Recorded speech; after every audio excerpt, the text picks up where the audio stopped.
Hello everyone, সবাইকে welcome and নমস্কার আমার চ্যানেল সিপ্রিয়াতে। আজ সানডে, ভাবলাম একটা ব্লগ শেয়ার করি।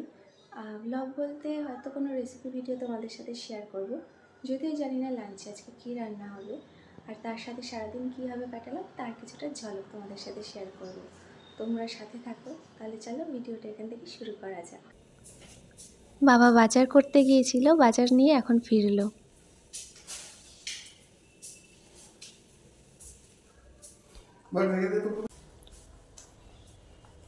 এই ফ্যানটা ঠাকুর ঘরে থাকে, আর ঠাকুর ঘরটা আমাদের ছাদের পাশেই। এখন যেহেতু গরম পড়েছে তাই ফ্যানের দরকার, কারণ ঠাকুর ঘরটা গরম হয়ে যায়। পুজো দেওয়ার সময় ফ্যানটা চালাতে হয়, তো ফ্যানটা চালাতে গিয়ে দেখে ফ্যানটা চলছিল না, তাই বাবা এটা সারাতে দিয়েছিল।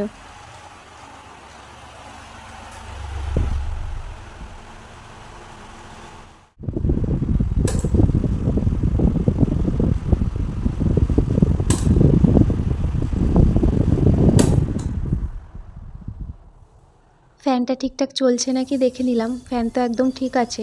এখন গাছগুলোতে ভালো করে জল দিয়ে নিই।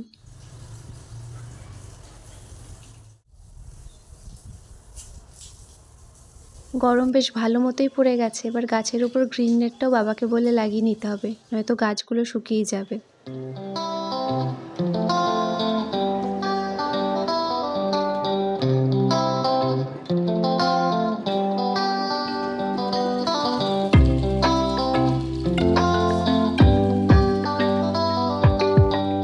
ছাদের গাছগুলোতে ভালোভাবে জল দেওয়া হয়ে গেলে আমি ব্রেকফাস্টটা করে নিয়েছিলাম, ওটা আর এখানে দেখাচ্ছি না।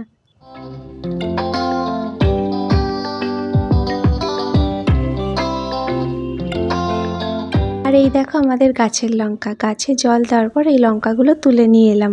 বেশ অনেক দিনই হয়ে গেছে, এখন আর বাজার থেকে আমাদের লঙ্কা আনতে হচ্ছে না, গাছে এত লঙ্কা হয়েছে। এরপর দেখি বাজার থেকে ইঁচড় আনা হয়েছে, সেটা এখানে কাটা হচ্ছে। এখানে ইঁচড় পুরোপুরি কাটা হয়ে গেছে, এবার এটাকে সেদ্ধ বসিয়ে দিতে হবে। ইঁচড় কাটাটাও কিন্তু বেশ সময় সাপেক্ষ ব্যাপার।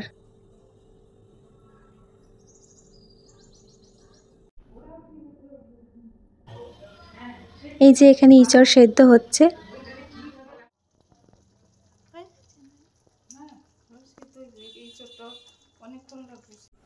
এখানে ইঁচড় রান্নার জন্য মা মশলাটা রেডি করে নিচ্ছে। তার জন্য একটা বাটি নিয়ে ফার্স্টে নিয়ে নিয়েছে 2 চামচ উঁচু করে জিরে গুঁড়ো, 1 চামচ উঁচু করে ধনে গুঁড়ো আর লঙ্কার গুঁড়ো, স্বাদ অনুযায়ী হলুদ আর লবণ। এবার এটাতে সামান্য জল দিয়ে একটা পেস্ট বানিয়ে নেওয়া হলো।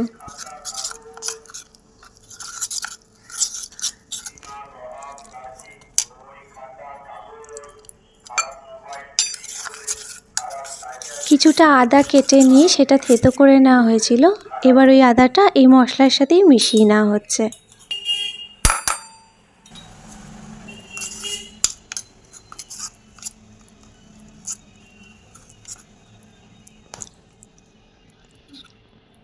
এই রেসিপিটার জন্য যে মশলার পেস্টটা লাগবে সেটা এখানে রেডি করা হয়ে গেল। এখানে 2টো আলু নিয়ে এইভাবে ডুমো ডুমো করে কেটে নেওয়া হয়েছে খোসা ছাড়িয়ে, আর তার সাথে নিয়ে নেওয়া হয়েছে কয়েকটা কাঁচা লঙ্কা। রবিবারের বাজারে গিয়ে বাবা নিয়ে এসছে চিংড়ি মাছ, আর তার সাথে একটা বড় কাতলা মাছের এরকম পিস করে এনেছে।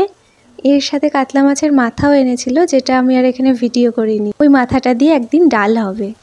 ইঁচড়টা এখানে ভালো মতো সেদ্ধ হয়ে গেছে, এবার রান্নাটা শুরু করা যাক।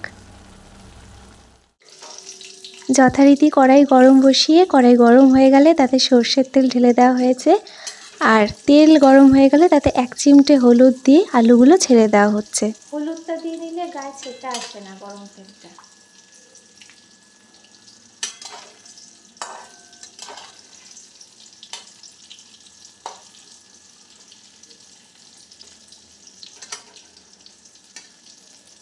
আলুটা ভাজা হতে কতক্ষণ লাগবে আমার?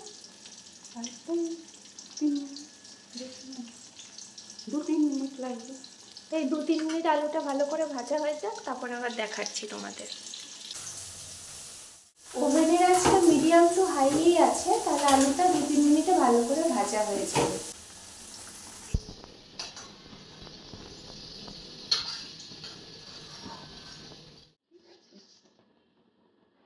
মাছটা দিয়ে একটু ভেজে নেওয়া হচ্ছে।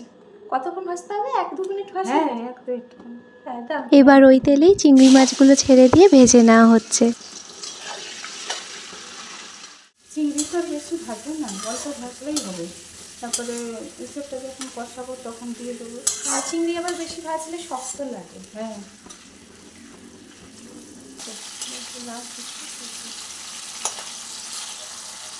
চিংড়ি মাছও ভাজা এখানে হয়ে গেছে, এটা এবার নামিয়ে নিচ্ছে আলুর সাথে।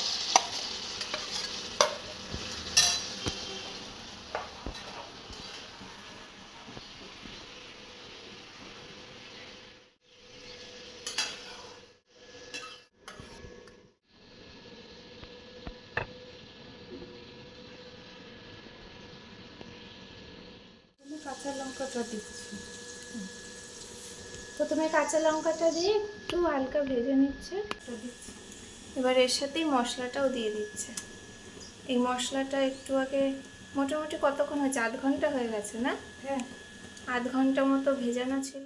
মশলাটা একটু ভেজে তারপরে এঁচোড়টা দিয়ে কষিয়ে নিই।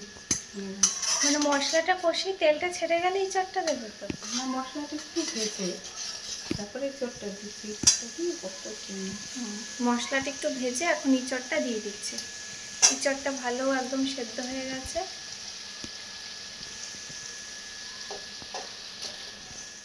মশলার রংটা খুব সুন্দর এসছে। এঁচোড়টা এর মধ্যে দিয়ে দিচ্ছে।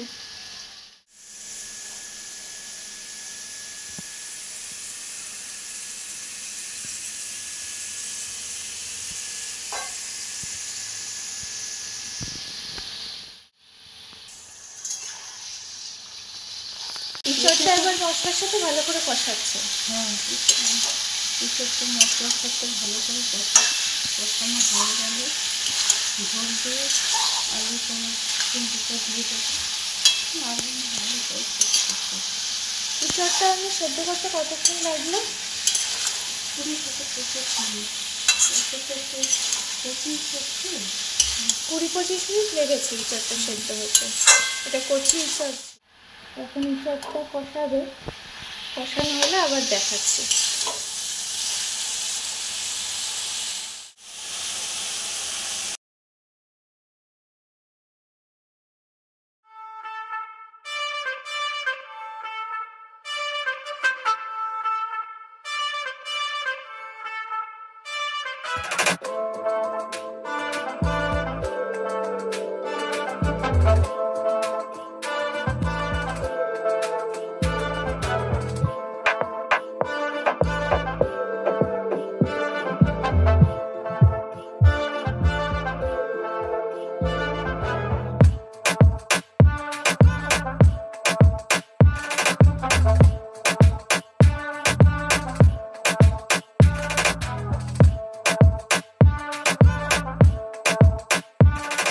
কষানো হয়ে গেছে, এবারে আলু ভাজাটা মানে আগের থেকে ভাজা আলুটা দিয়ে দিচ্ছে।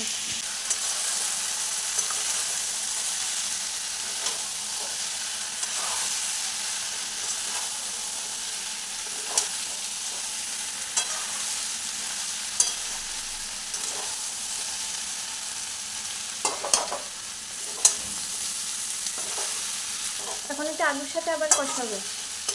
আলুর সাথে কষিয়ে নিচ্ছি।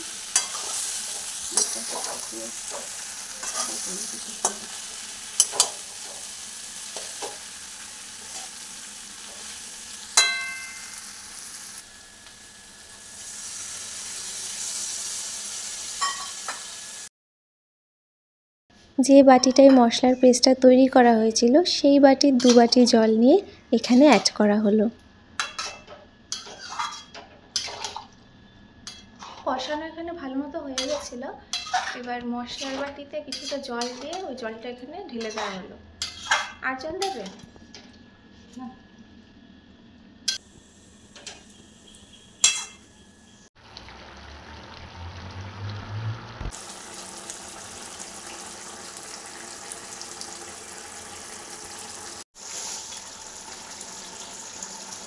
এখানে সামান্য একটু চিনি দেওয়া হলো যেহেতু চিংড়ি মাছ দিয়েছে। আজকের ইঁচড়ের রেসিপিটা যেহেতু চিংড়ি মাছও আছে তাই চিনির পরিমাণটা একটু কম লেগেছে। এটা যদি পুরোপুরি নিরামিষভাবে করা হতো তাহলে চিনিটা আরেকটু বেশি দেওয়া হতো। আরও মশলা দিলে আরও ভালো হবে, আরও ভালো হবে। আমরা যেহেতু মশলা একটু অল্প খাই, তাই অল্প করে দিয়েছি।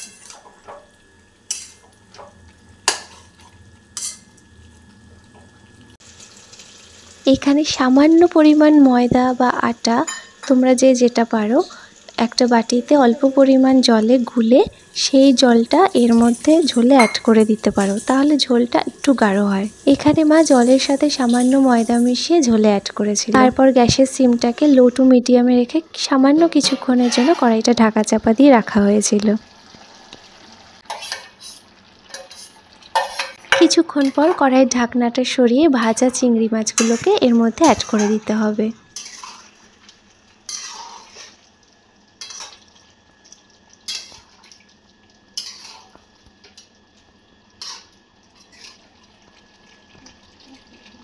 চিংড়ি মাছ অ্যাড করার পর লো টু মিডিয়াম আঁচে আর 5 থেকে 7 মিনিট রান্নাটাকে হতে দিতে হবে।